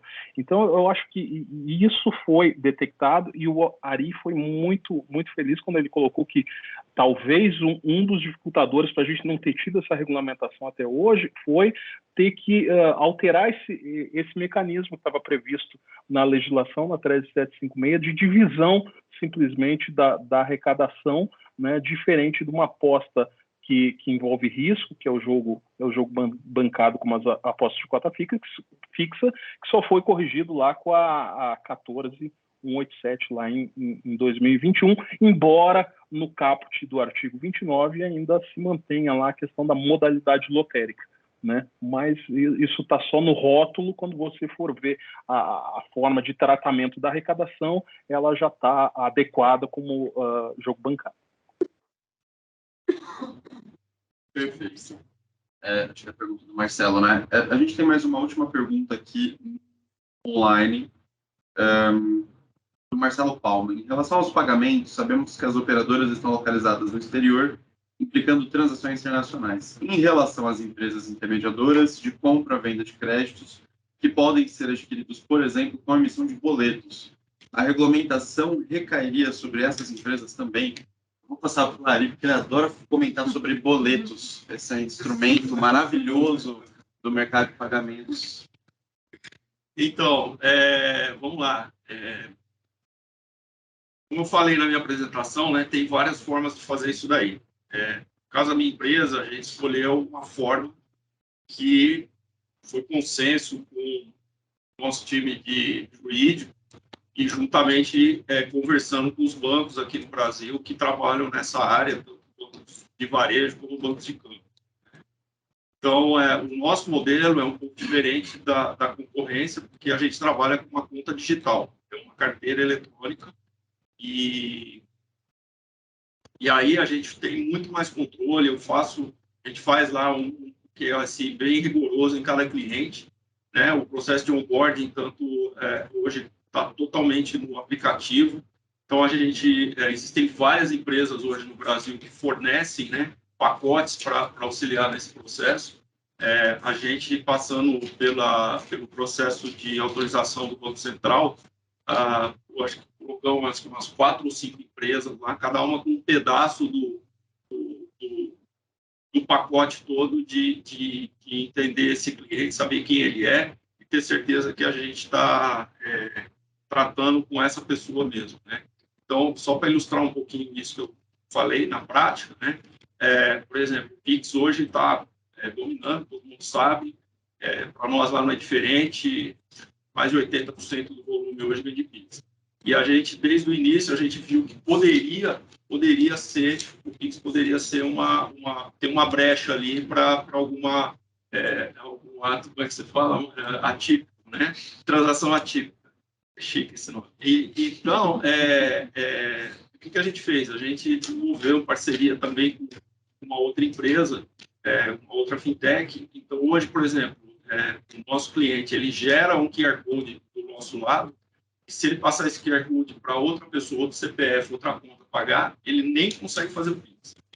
Até onde eu sei, a gente é a única empresa nesse segmento que está fazendo isso, né? Então, para a gente, isso é um grande trunfo, e a gente, como eu falei, a gente realmente acredita nesse tipo de coisa. Então, de novo, aquilo que eu brinquei lá, que a gente perde dinheiro nesse sentido, né? Esse cara não me interessa, eu não quero ter problema, e eu preciso ter certeza que o dinheiro está vindo da conta bancária dele.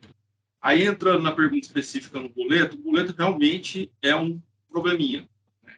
E aí, tem as normativas do Banco Central, e você tem que buscar o melhor tratamento para o teu negócio, né? E a nossa forma de tratar o boleto foi botando um limite mensal, né? O Bacen fala lá em R$10.000, a gente foi conservador e colocou R$5.000. Então, o cliente da Pay for Forward, se ele quiser trabalhar só com boleto, ele só consegue depositar R$5.000 por mês, ainda assim passando por todo o processo, como eu falei, de KYC. Se por acaso não é ele que está pagando, se é a namorada, o pai, a mãe, sei lá quem, aí também a gente não consegue ainda ir além disso. Mas eu acho que futuramente, principalmente nesse segmento, eu acho que o boleto tem tudo para desaparecer. Porque ele traz outras desvantagens para o cliente, né? Porque a liberação não é rápida, demora um pouco. Hoje a gente está com alguns fornecedores de fast boleto, mas ainda leva, em média, aí 3, 4 horas para liberar, para confirmar esse pagamento. Antigamente era só no próximo dia útil. Então, ele não é muito prático, a pessoa que quer apostar, normalmente quer apostar na hora. Realmente, o Pix é a melhor forma de se depositar e estar com esse crédito disponível para ele poder usar, né? E já acrescentando um pouquinho também, não quero me estender muito, tem a questão do cartão de crédito, ninguém falou, e o cartão de crédito é um outro problema, né? Porque não tanto em relação à PLD, a fraude, quer dizer, tem a fraude, tem muita autofraude, mas a gente também lá limita muito isso, né? E a gente limita, são poucas pessoas, tem um processo separado para conseguir usar o cartão de crédito com a gente. Mas, basicamente, do ponto de vista da empresa, são dois aspectos mais importantes, né? O primeiro é o alto índice de fraude que tem aqui no Brasil, né? Chargeback aqui é um problema sério. Acho que o Brasil é um dos líderes em chargeback no mundo aí.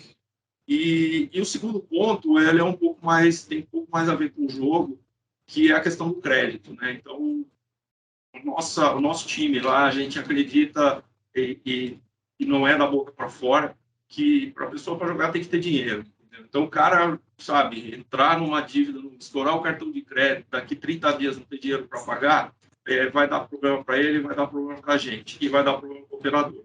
Então, eu acho que isso aí também tem que ser pensado. Não sei se o Itamar quer falar um pouquinho sobre a questão do crédito no jogo. Eu só vou fazer uma interrupção, porque, como a gente está estourado, eu tenho aqui uma última pergunta. Eu acho que eu vou, então, interromper aqui, só para abrir a última pergunta e a gente poder depois encerrar. Escutando você falando aí, pensando, o Japim foi dar um nível de transparência no pagamento é maior que a Caixa, por exemplo, dá para pagamento das loterias. Fala isso, que você vai ter um problema. A Caixa é excelente no que ela faz. Eu não sei, porque eu não sei o que ela... Você diz no pagamento de prêmio? Na garantia que tem a postura que vai receber. Não. A questão de lavagem de dinheiro. A questão de lavagem de dinheiro, sim. A questão do crédito, não. Que quem tem que ter o dinheiro para pagar é o operador, não sou eu. Sim. Se ele não tem, eu sou intermediador. E você, inclusive, avisa o cara que ele ganha. Não. Isso ele trata direto, quando ele ganha o prêmio, ele trata direto com o operador. Tá? Isso é entre ele e o operador. Na questão de KYC, talvez, né? Porque a Caixa hoje, ela não tem como controlar quem está fazendo a aposta, né? A aposta é o portador, acho que já teve várias discussões aí, de congresso, de colocar, sei lá, identificar o volante na hora da aposta, ser obrigatório o CPF e tal. Não sei o quanto que isso avançou, eu desconheço, não vou opinar, porque eu realmente desconheço. Perfeito. Eu vou fazer o seguinte, pessoal, eu vou pedir para cada um dos palestrantes fazer uma fala final aí para a gente encerrar o evento, 2, 3 minutinhos cada um, comentar os pontos polêmicos da noite e a gente fazer esse encerramento. Beleza, vou falar então.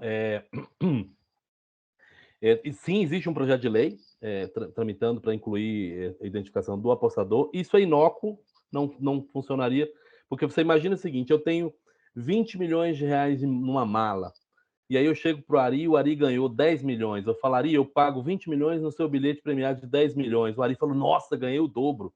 Beleza, aí eu pego o bilhete do Ari, que é o portador, vou na caixa, me identifico e falo que ganhei. O problema ficou com quem? O Ari. Você acha que o Ari vai vender os 10 milhões honestos dele por 20 milhões duvidosos? Só se for maluco.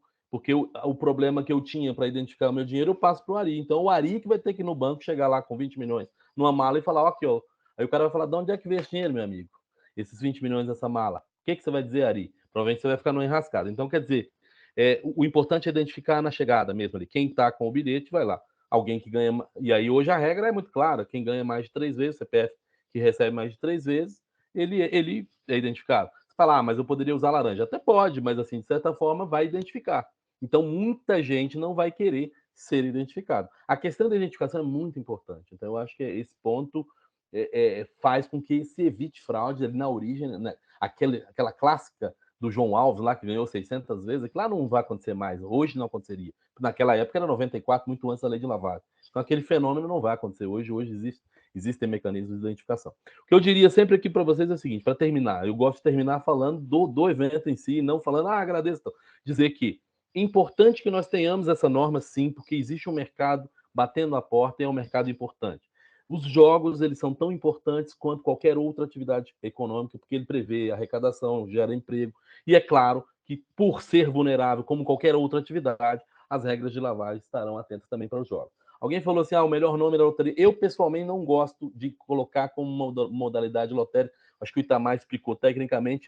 Simplesmente eu acho que, como veio em inglês, sports betting, apostas esportivas, era o nome que eu acho que ficaria perfeito para esse fenômeno aí, sem entrar na questão da loteria.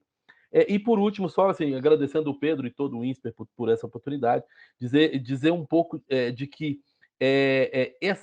as modalidades de lavagem de dinheiro, em qualquer que seja o segmento, elas são muito parecidas. Então, vamos imaginar que, por exemplo, vai haver um limite a partir do qual se identifique com mais rigor aquele cliente dentro do mercado de apostas esportivas eletrônicas.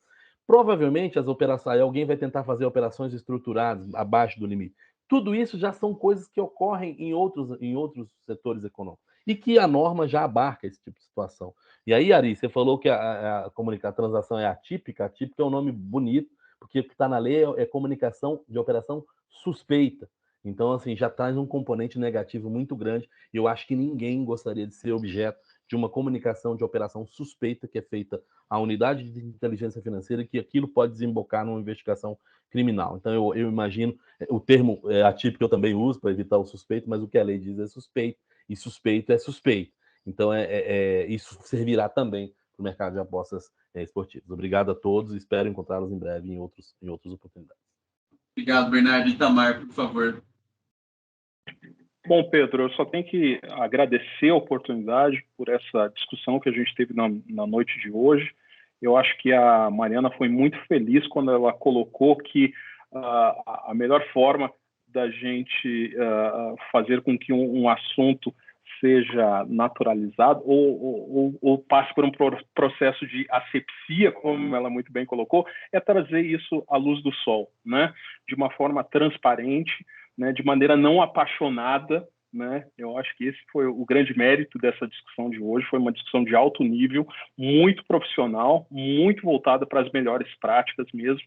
E eu acho que o Brasil é carente disso, né? A gente teve a legislação que foi colocada, a gente precisa de fóruns e ambientes como esse que discutam o tema de não só loterias, não só as apostas esportivas, mas os jogos de azar que se avizinham para a sociedade brasileira. Eu acho que mais cedo ou mais tarde a gente vai ter que se deparar com isso, e essa discussão é fundamental. Eu acho que hoje a gente foi num dos pilares da regulação e da solidez da futura operação, que é a questão da prevenção à lavagem de dinheiro, mas eu espero que no futuro a gente possa expandir as discussões que permearam a nossa noite aqui, como a questão de jogo responsável, como a questão de publicidade, comunicação desses jogos que estão vindo por aí, as melhores práticas de prevenção à fraude, manipulação de resultado, prevenção, manipulação de resultados, o match fixing, que é uma discussão aí que a gente pode estender até os clubes de futebol, as federações do país. Eu acho que a gente tem muito assunto para discutir e que seja em alto nível. Eu agradeço, Pedro, pelo convite, eu agradeço a direção do INSPER por ter propiciado esse momento de alto nível de discussão aqui. Vocês estão de parabéns e contem comigo, estou à disposição assim que vocês quiserem abrir para outros temas e outros pontos relativos aos jogos de azar, às loterias e às apostas esportivas. Muito obrigado. Perfeito, obrigado, Itamar. Mari, por favor. Obrigada, bom. Agradecendo de novo o Pedro e o INSPER. Eu acho que o Bernardo tocou num ponto. Jogos, e ele não falou só de apostas esportivas, jogos de azar em geral, apostas em geral são uma atividade econômica. E aí, como o Snowden falou outro dia das criptomoedas, são uma atividade econômica too big to ignore e too big to go away. Não vai embora, e proibir, ignorar ou fazer estratégia avestruz não vai ajudar na prevenção de lavagem de crimes financeiros. O que vai ajudar é justamente jogar luz, regulamentar e ter mais controle e visibilidade sobre isso. Então, eu espero também, assim como os meus colegas, que esse decreto passe, e espero mais ainda que o projeto de lei tenha, que está lá de novo, desde 91, tenha algum avanço em breve. Muito obrigado. Ari. Legal. Eu só queria, acho que você, né, sobre o processo. Não, sobre cripto, que você perguntou. Não, eu só ia fazer um comentário rápido, que nos mercados maduros, principalmente na Europa, já tem vários sites lá que estão trabalhando normalmente com cripto. Então, aceitam e pagam prêmios, tudo em cripto. Né?